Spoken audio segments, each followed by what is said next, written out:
I take this opportunity to welcome Dr. Nitin, who is with us today to talk about small incinerators in the space of sanitary and diaper waste management.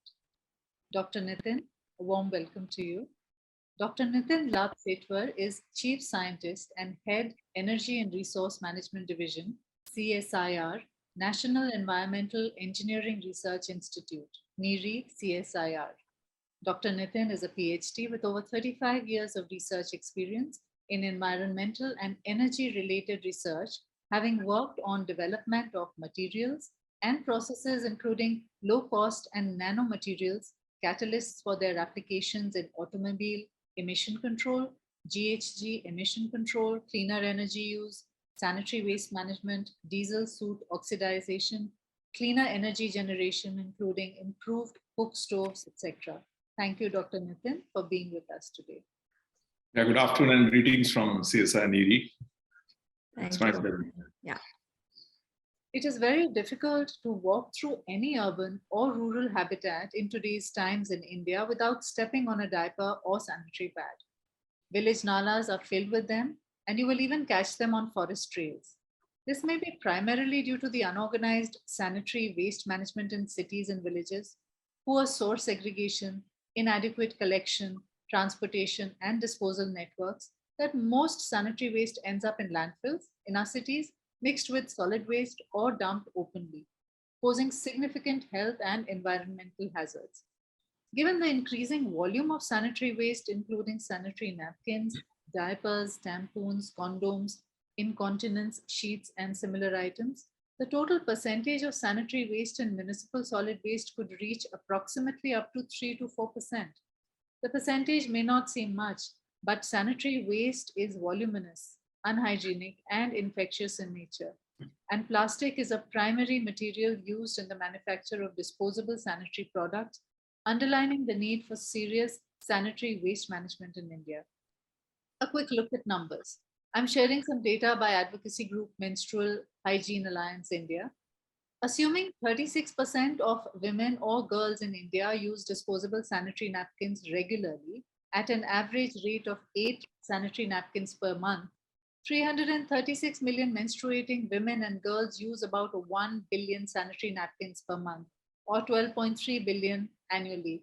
This works out to 33 million disposable sanitary napkins per day, approximately weighing 377 tons daily. Coming to diapers, 25 million children are born in India each year and generate approximately 548 tons of baby diaper waste daily. Together, it could come to about 1,000 tons of waste per day, which could be roughly half of what a city like Gurgaon generates in one day. So that's what we send to the landfill. Keeping this in mind and owing to the collection and transportation problems of this waste, small incinerators are being promoted as the most convenient means of managing this waste since they allow for on-site treatment and disposal. Incinerators are complex machines, and if not designed and operated properly, can cause serious environmental pollution. While CPCB has come up with norms and specifications, there is very little awareness amongst local administration regarding this, as a result of which poor quality products are making it to the market. Looking at this problem, National Environmental Engineering Research Institute has been developing an incinerator as per the norms given by CPCB.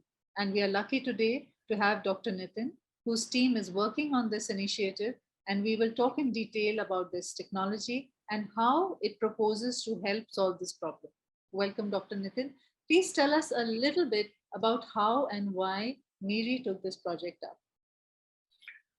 Well, thank you so much for the introduction. And, solid and hazardous waste management has been one of the priority R&D areas at CSIR-NEERI, as this is a serious environmental issue. So we have a dedicated division working on this. And in fact, our director, Dr. Atul Vaidya, is an expert in this domain, focusing on sanitary waste and in particular menstrual waste. That's also a burgeoning problem in this country, and therefore NEERI is obviously interested to contribute towards its scientific management, I would say, not really restricting only to the incinerator. Coming to our interest in small-scale incinerator, there is a DST institute called ARCI Hyderabad, and they approached us with a problem to possibly reduce emissions from a small-scale sanitary pad incinerator they were developing with an industry partner called Subol. And then we started looking into the challenges of small-scale incinerator in India, as we used to also receive some communications on from various agencies about these products. We then realized that this is not a well-researched area, and there are a few research gaps as well. So we tried a couple of approaches, including like improvement in the combustion chamber design, post-emission control, and that's how we started working on this problem. There's some confusion about this. CPCB, Central Pollution Control Board Guidelines 2016, Swachh Bharat Mission SBM Urban and SBM Grameen, and the sanitary waste management rules allow local burning or small-scale incineration of sanitary waste. However, the biomedical waste management rules do not allow small decentralized facilities. Instead, the generators need to tie up with centralized facilities. What are your thoughts on this? Well, this is an important question and frequently raised at different forums and publications, I feel. So we need to look into two aspects. First is composition of, say, menstrual waste. I'll focus on that. And second, its volume and the treatment and disposal options available as on date. So composition-wise, menstrual waste is close or rather similar to BMW biomedical waste, as it contains blood as well as other body fluids. So, and as you have rightly pointed out and given the statistics, in fact, look at the CPCB or CSC and other reports, India generates roughly 650 tons per day of BMW, that's biomedical waste, from over 3.5 lakhs healthcare facility. And we have about 200, close to 200 common biomedical waste treatment and disposal facilities. And in addition to that, there are many captive facilities at hospitals, which all put together have a capacity to treat, I believe, about 800 or 830 tons of biomedical waste in a day. And during COVID, we have observed there was obviously additional waste generated.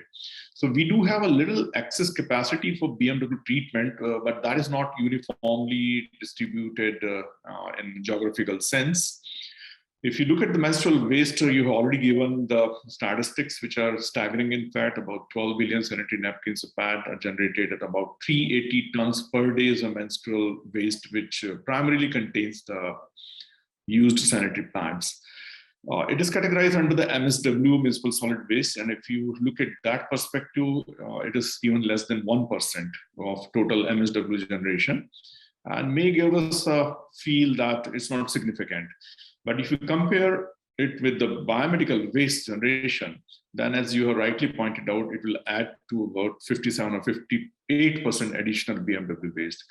And this is assuming that only 36% of female are using disposable pads, which are bound to grow significantly in the near future. So therefore, probably for some practical reasons, this is categorized under municipal solid waste. However, with the segregated collection, and there are guidelines to treat this waste with different options, as probably we do not have enough capacity and infrastructure to treat this waste at centralized facilities, except that in few urban centers.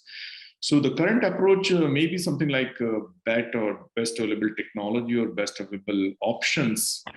But all those alternate or decentralized options need to be looked into carefully in terms of their environmental footprint, as well as, I would say, inspection, audit, or compliance. Yeah, so Dr. Nitin, before we get into the details of these aspects of their compliance and pollution, can you explain to our audience how do you define a small scale incinerator in terms of and we compare with the large scale in terms of capacity, power consumption, what can be put in these devices? How will you technically define these? Well, there could be different capacity of these so-called small-scale incinerator, but typically, I would say a capacity of 150 to 200 pads per day, with a batch load of not exceeding 15 to 20 pads, say, per hour. Okay. And in terms of power consumption, maximum 2 kilowatt, including the air pollution control devices with the adequate user safety measures. Well, in terms of uses, these are mainly limited to soiled or used sanitary napkins and do not really include the diapers, because there is a technical issue that the weight of the soiled sanitary napkin is hardly 12 gram or 13 gram. Okay, while the diaper could be as much as 800 plus grams or close to a kilogram. So technically, I don't think it's feasible for small scale incinerator, which are specially designed for sanitary pads, can take care of adult or even baby diapers. So this is typical in fact, but probably BIS is coming up with some specifications. Okay. Considering that right now they are clubbed with dry waste management, solid waste management rules, that they have to be kept aside with the dry waste. Coming to the next question, Dr. Nitin, are there any regulations around these small scale incinerators, and what permissions are required to manufacture or install or use them? I remember the BIS under its probably CSD 33 committee has been working towards specifications and general requirement of sanitary napkin incinerators, decentralized and small scale, I would say, machines, which is limited to electrically operated sanitary napkin incinerator machines, which is probably at this level, probably it's under the wide circulation for the comments. Presently, there is no, I would say, well-laid down requirements as far as these small-scale incinerators are concerned with respect to the manufacturing or installation and use of such units. However, BIS guidelines are likely to close these gaps areas soon. They should broadly follow the CPCB guidelines or sometimes as specified by the state pollution control boards or local authority. In many cases, I found these installations are through government-funded schemes, so they normally ask for specifications in terms of the CPCB guidelines or state guidelines in their UI. But yes, there is an urgent need for the uniform guidelines in terms of sanitary waste management, and in specific, I would say menstrual waste management, by a single agency, so that there is no confusion about what to follow. And similarly, the BIS guidelines should be in place so that we have specifications for these small-scale incinerators. So, Dr. Nitin, considering that guidelines are not there, how is NEERI adopting it, and where do you think this equipment will be very different from what is existing in the market? What are the key gaps in the ones which are already there? You go to any exhibition, you'll be flooded with these instruments. So what do you think, where do these, plethora of things lack, and how will NEERI's equipment be different? Well, as you rightly pointed out, there are a large number of these small-scale incinerators, electrically operated incinerators available in the market. And probably this is still not a formal or organized sectors for the reasons we have already discussed. Although I personally found there are a few good quality machines available, but many of the machines available in the market, they really do not comply to the CPCB guidelines in terms of temperature requirement. We have also tested a few machines from the market, and we didn't find them adequate, having adequate temperature. In addition to a few more, specifications, I would say the ash handling, the construction material specifications, maintenance, and I don't see much of a data available on the emissions from these small-scale incinerator, which is a big issue. While working on the development of these small-scale incinerator, sanitary pad incinerator, we also realized that there is a need to generate scientific data, on such incinerator to have a serious relook on the technical specifications as well as emission guidelines. The first thought is miniaturization of those large-scale incinerator, which is pretty complex, I would say. So at NEERI, we are trying to address these issues with R&D efforts to improve the combustion chamber and other design aspects to achieve higher incineration temperature, which I believe is the first requirement. But at the same time, we should have a good energy efficiency. So this can very well improve the waste combustion characteristics and consequently reduce the emissions. It is always good to have the minimum emissions out of combustion chamber, because there should not be much load on the post-treatment. So we are also testing these prototypes for emissions, but I would emphasize that a pilot study is required wherein such incinerators should be tested extensively for various performance criteria, as there is hardly any scientific data available on small-scale incinerators. you've rightly pointed out, emission is an issue which, many of us are concerned about. Like if you look at the large scale incinerators, they have pretty sophisticated pollution abatement systems. You have scrubbers, you have various filters, which I'm sure is not feasible for a small scale setup of this kind. So how will this be taken care of? Is it that just because the feed is homogeneous, you are able to manage the emissions because of the temperature, or is there something else additionally being installed in the NEERI equipment? Well, there are certainly few advantages with the centralized large machines in terms of the after exhaust treatment, okay? But there could be some advantages with the small machines as well, especially about the homogeneity of the exhaust temperatures, okay? But it's usually not easy to control emission in a after exhaust treatment approach with the small scale incinerators, as you rightly pointed out, okay? The major concerns are extremely toxic emissions of dioxin and furans, which needs adequate temperature and residence time. Other issues are like particulate matters, volatiles, including odor-causing compounds, for which different technologies can be tried, like catalytic combustion approaches or absorption-based options can be there, in fact.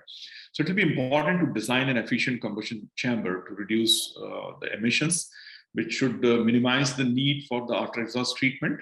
And here I would emphasize that there should be a strict compliance monitoring system in place to verify these parameters and to verify various technologies. So we are so far trying both the approaches, in fact.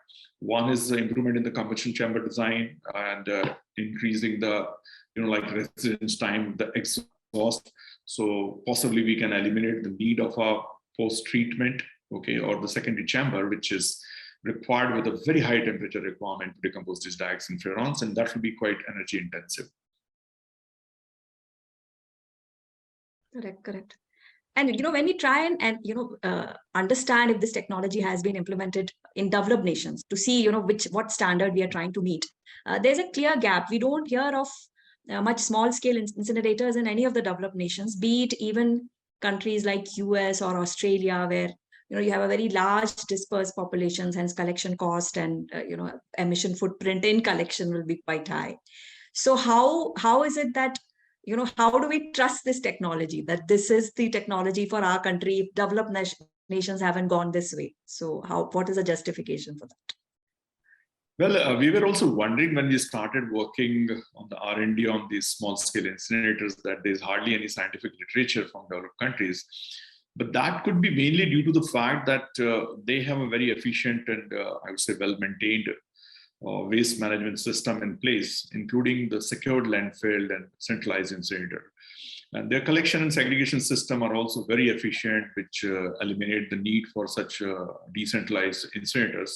But yes, if the collection and I would say especially the transportation of waste is becoming cost intensive and more importantly energy as well as carbon footprint intensive, then there are like prospects for decentralized incinerators even in those countries. So if you have an effective quality control, inspection and OM system in place, then I believe a good quality decentralized incinerator can also be a potential choice, especially for rural and remote areas. And there are three kinds of incinerators. One is those large, which we are using in a centralized facilities. Then what we are talking today is very small incinerators, where we're talking about the 10 or 15 pads per batch, or 150 or 200. But there are, like captive incinerators available with the hospitals with the 10 kg per batch or 15 kg per batch. So they are also quite potential, which are in between these two categories. So there's a possibility if we develop a good incinerators, those could be applicable even in the developed world. And this is also precisely the reason I mentioned that it's important to generate the scientific data on these incinerators, because there's hardly any literature available. And without data, it's not a good idea to draw any inferences. Correct. So considering, you've spoken about very little data regarding these small incinerators and looking at poor levels of compliance and monitoring in the country, how would you feel about, what do you recommend? Would it be a central incineration system, or for the whole city, or multiple small scale ones in everyone's backyard? Well, let's be practical. I would say it's not easy to ramp up the centralized biomedical waste facility immediately. So we should try multiple but proven options to handle the sanitary or menstrual waste. For urban center, a proper collection system and use of centralized facility will be a good option to start with, in fact, as demonstrated in Karad and Pune and a few other places. So why not we should replicate these success stories wherever the spare centralized BMW capacity is available, and also immediately plan to ramp up the capacity of other centralized facilities, I would say. Then comes to, say, for example, girls' schools or hostels and large establishments where both segregated collection as well as decentralized options can be feasible. But I don't think it will be really safe to have these small-scale incinerators at everyone's backyard, as you mentioned, or even in the small washrooms, unless strictly monitored, because there are safety issues of these incinerators. For villages and small towns, as I mentioned, decentralized biomedical waste facility, and these small-scale menstrual waste incinerators can take care of both menstrual waste as well as the small biomedical waste which is generated in those rural areas. But it's extremely important, again, I repeat, to have a proper technical specifications of these small incinerators, and more so a compliance monitoring system in place in terms of their, like type approval, because it's a commercial product. And then next comes the something called conformity of production, whether they are complying during the production of this thing, as well as in-field inspection and monitoring to avoid the environmental hazards. We should also seriously look into some of the innovative scientific options currently reported, in fact, on sanitary pad disposal systems without any heat treatment, and even with the possibility of resource recovery or reuse. But again, scientific data on these will be must to draw any inferences on their, I would say, life cycle footprint. Looking at the scenario, and would you recommend that the cloth pads and menstrual cups should be seriously looked at as options rather than more and more women going for these commercially available plastic pads, from the market, which is increasing the burden of the sanitary pad management, so that we can reduce emissions when they are treated in the small scale incinerators? What are your thoughts on this? Well, we definitely need to follow a holistic approach, and like as the fundamentals of waste management suggest, reduce, recycle, and reuse. Okay, so reduction of waste will be a prime concern, and like as we know that today we say around 36% or 40% of the female are using the disposable sanitary pad. I feel this is a good opportunity wherein we can tap these users. And since if they are using a reusable cloth, they can be promoted with the reusable cloth pad. Okay, we are trying to work out some life cycle analysis based data on different options, but prima facie, obviously, any single-use or disposable kind of a system will have a higher footprint. So there should be a good opportunity. As far as I read a couple of reports which suggest that it is difficult to convince those who are habitual of these disposable sanitary pad. But as I mentioned, more than 60% of the women are still not using. Okay, well, they will be using quite soon. So this is a good opportunity to tap to possibly convince them they can go for other options, especially the reusable cloth. And as regards to the composition of these pads, although there are BIS norms, but yes, it is rightly said that we should have an important consideration during deciding the composition of a pad, okay, how it is going to help during the end of life or disposal. So it's important that if we can avoid chlorinated compounds or like synthetic compounds or chlorinated bleaching agents and disinfectant, so that whatever is coming to for incineration will not have much problem in terms of the air pollution. Yeah. So the same, I would, further elaborate on what you were talking about, that, the problem of dioxins because of the chlorine content in the pads. As we know, the testing of dioxins is quite expensive, and there are very limited number of labs in the country. So, how was testing done for the NEERI equipment, and how feasible do you think that such tests can be conducted regularly for different incinerators installed everywhere? What are your thoughts on that?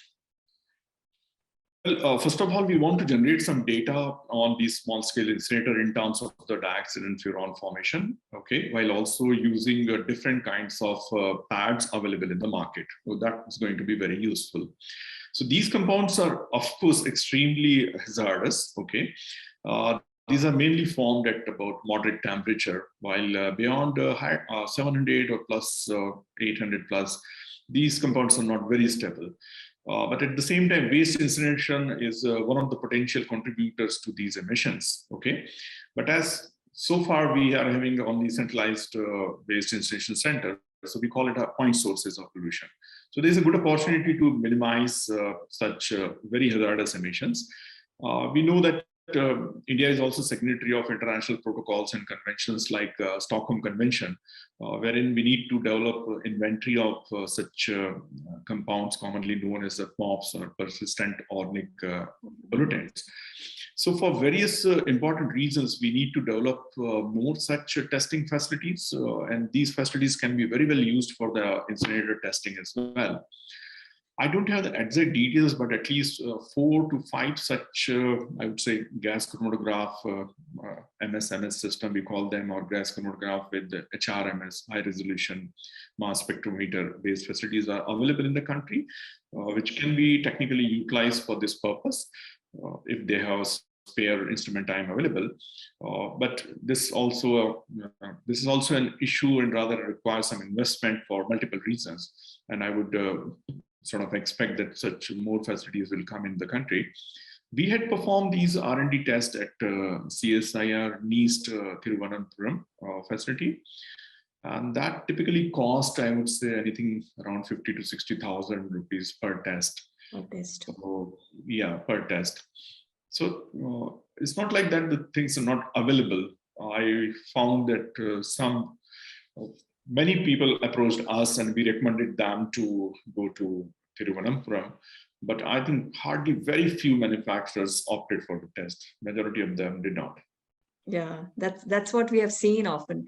So if tomorrow, a large school is looking to install something like this, what are the 3-4 things that you will suggest that the buyer should look for when they are buying an equipment of this kind? What should they definitely check in the equipment when they are, buying this? As of date, it is slightly difficult because, as I mentioned, we are waiting for the BIS specifications. That's number one. But based on our experience so far, we should look for the temperature generation, because I don't think at a temperature of say 300 or 400 degrees Celsius, the waste can be really burned efficiently. So temperature is the first criteria, okay? And then the second thing, I would be a little strict about the emission compliance.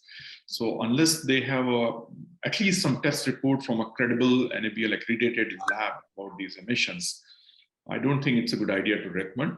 And equally, it is important that there should be some O&M contract in place, okay?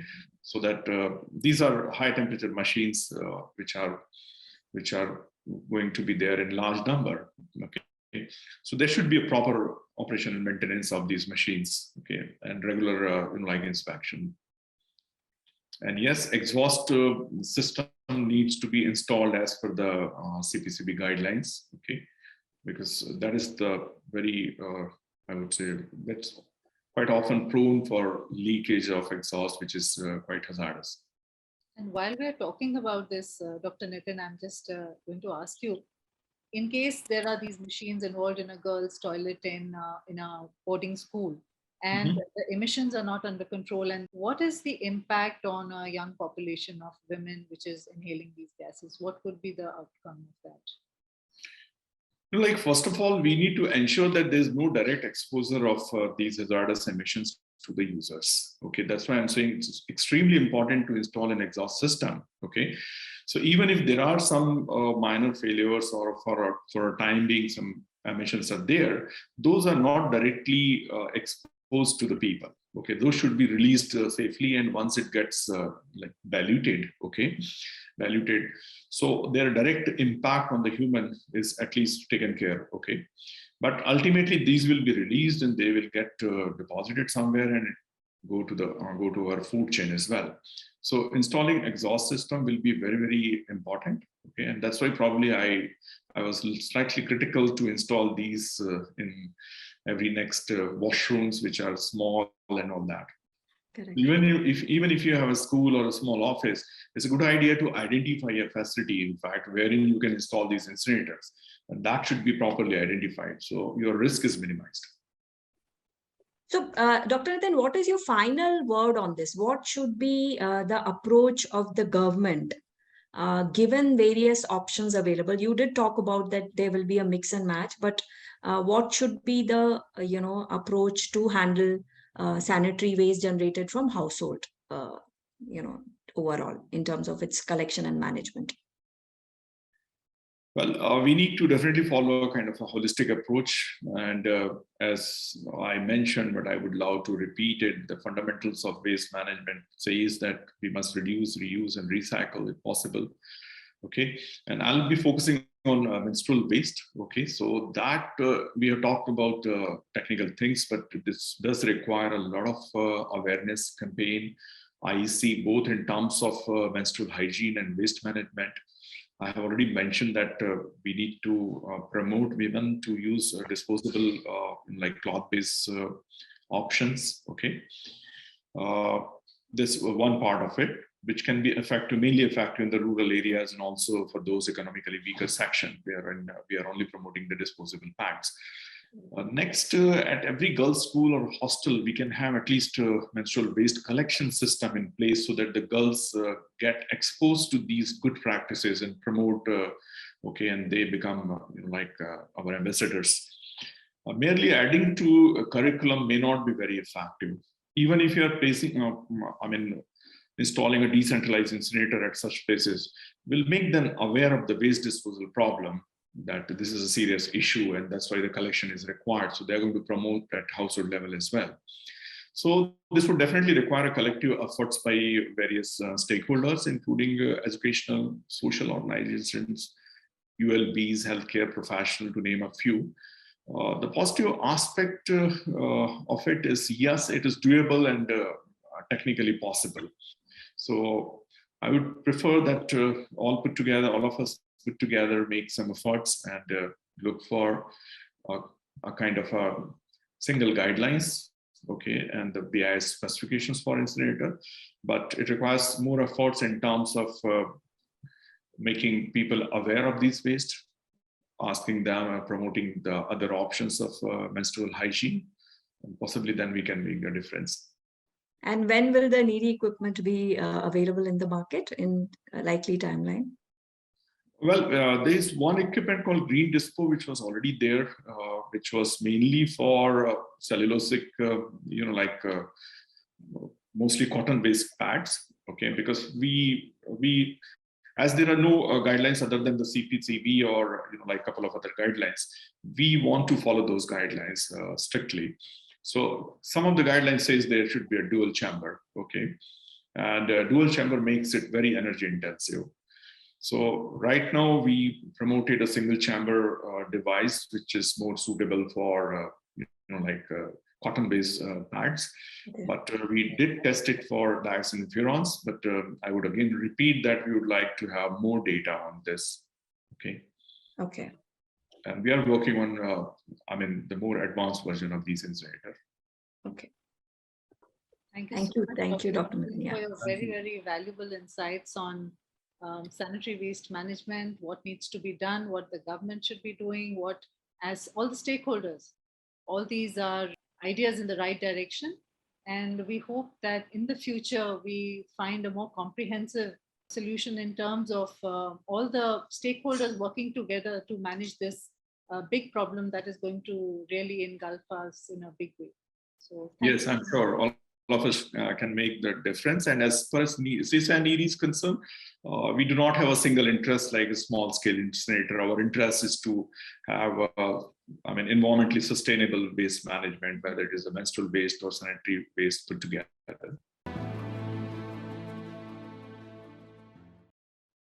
Thank you very much, Dr. Nitin, today. It was a very useful session. Before we conclude, I would just like to summarize few key learnings for our viewers. One key thing which emerges from today's discussion is that a small incinerator is still not a mature technology. There's a lot of work that needs to be done from the angle of the standards and the equipment's design specification itself. NEERI is also taking this approach of understanding it better, designing a better equipment, doing more experiments around the emissions which come out at various stages of the process and under what conditions and what kind of products generate what kind of emissions.